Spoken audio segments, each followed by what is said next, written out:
Hi செல்லக்குட்டீஸ், இன்னைக்கு என்ன டிப்ஸ்னு பார்க்கலாமா? நம்ம வீட்டிலேயே சூப்பரான ஒரு ஐலைனர் தான் பண்ண போகிறோம். இந்த காஜல் வந்து உண்மையிலேயே சூப்பராக இருந்துச்சுங்க. நீங்களும் ட்ரை பண்ணி பாருங்கள். அதுக்காக நம்ம இப்போ ஒரு கத்தியில் வந்து பாதாமை வந்து நல்லா வந்து குத்திட்டு நம்ம வந்து அடுப்பில் வந்து காமிச்சிக்கலாம். அது நல்லா கரியாய் தீ மாதிரி இருக்கும். அந்த தீயை வந்து 2 கிளாஸுக்கு நடுவில் வந்து ஒரு விளக்கு வச்சுக்கோங்க. அந்த விளக்கில் 3 பாதாம் வந்து நான் அதே மாதிரி எரிய வச்சு எடுத்துக்கிறேன். இப்போ அதை க்ளோஸ் பண்ணுற மாதிரி ஒரு தட்டு எடுத்து க்ளோஸ் பண்ணிக்கோங்க. இது எரிய அந்த தட்டில் வந்து கரியாக ஆரம்பிக்கும். இந்த கறி தான் நமக்கு ரொம்ப இம்பார்ட்டன்ட். இப்போ வந்து பாருங்களேன், அந்த பாதாம் எல்லாம் நல்லா எரிஞ்சு போயாச்சு. இந்த கறியை மட்டும் நம்ம செப்பரேட்டாக வந்து ஒரு தட்டில் வந்து மாற்றிக்கலாம்.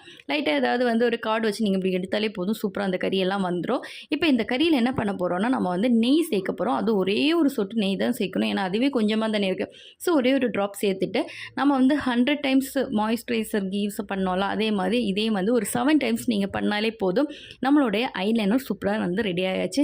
இந்த காஜல் உண்மையிலேயே நல்லா இருக்குது. நீங்கள் ட்ரை பண்ணி பார்த்துட்டு எனக்கு வந்து கமெண்ட்ஸில் சொல்லுங்கள். இந்த வீடியோ பிடிச்சிருந்தா ஒரு லைக் பண்ணி கமெண்ட் பண்ண மறக்காதீங்க. அடுத்த ஒரு அடிப்படை விலாக்லையும் நோக்கம் மாதிரி இருக்கும். பாய்.